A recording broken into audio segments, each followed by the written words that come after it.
భద్రాచలం వద్ద 3వ ప్రమాద హెచ్చరిక జారీ చేశారు. గోదావరి నీటి మట్టం 53 అడుగులకు చేరుకోవడంతో అధికారులు 3వ ప్రమాద హెచ్చరికను జారీ చేశారు. గోదావరిలో వరద నీరు శనివారం ఉదయం నుంచి క్రమంగా పెరుగుతోంది. ఈ రోజు మధ్యాహ్నం 12 గంటలకు నీటి మట్టం 52 అడుగులు దాటింది. వరద నీరు పెరగడంతో కొన్ని గంటల్లోనే భద్రాచలం వద్ద నీటి మట్టం 53 అడుగులు తాకింది.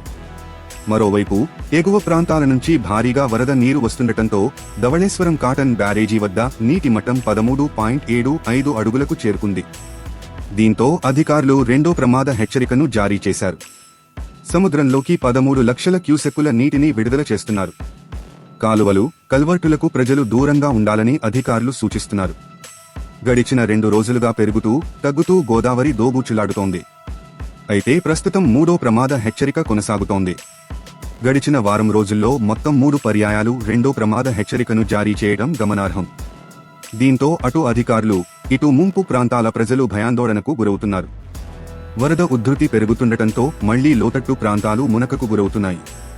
స్థానిక ఎటపాక వాగు పొంగడం వల్ల లోతట్టు ప్రాంతాలైన కొత్త కాలనీలోని 36 కుటుంబాలను భద్రాచలం నన్నపనేని హైస్కూల్లోని పునరావాస కేంద్రానికి తరలించారు.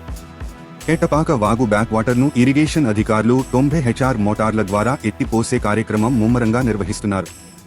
ఇక్కడ 2 మోటార్లు మరమ్మతుకు గురయ్యాయి. 4 మోటార్లు నిరంతరాయంగా పనిచేస్తున్నాయి. రిపేరుకు గురైన మోటార్లను అధికారులు యుద్ధ ప్రాతిపదికన రిపేర్ చేస్తున్నారు. రిపేరు అయిన వెంటనే మొత్తం 6 మోటార్లతో 24 గంటల పాటు వరద నీటిని ఎత్తిపోయనున్నాయి. వరద నీరు భారీగా రావడం వల్ల బ్యాక్ వాటర్ను పంపుల ద్వారా గోదావరిలోకి పంపడం కష్టతరమవుతుంది. గోదావరి వరద తగ్గే అవకాశం ఉన్నందున వరద నీటి మట్టం తగ్గాక పూర్తి స్థాయిలో నీరు ఎత్తిపోస్తారు. కొంతమంది వ్యక్తులు పంపులు నడపకపోవడం వల్ల ప్రజల నివాస స్థలాల్లోకి నీరు వచ్చిందని తప్పుడు ప్రచారం చేస్తున్నారు. తప్పుడు సమాచారం ఇచ్చి ప్రజలను ఆందోళనకు గురి చేయవద్దని జిల్లా కలెక్టర్ జితేష్ బి పాటిల్ హెచ్చరించారు.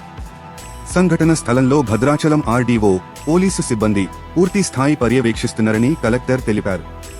మరోవైపు రెడ్డిపాలెం, సారపాక మధ్యలో ప్రధాన రహదారిపైకి గోదావరి వరద నీరు చేరుతోంది. దీంతో ఈ దారిలో కూడా రాకపోకలు నిలిచిపోయే అవకాశం కనిపిస్తోంది. ఏది ఏమైనా గోదావరి వరద మరింత పెరుగుతుండటంతో చుట్టుపక్కల మండలాల ప్రజల గుండెల్లో రైళ్లు పరిగెడుతున్నాయి.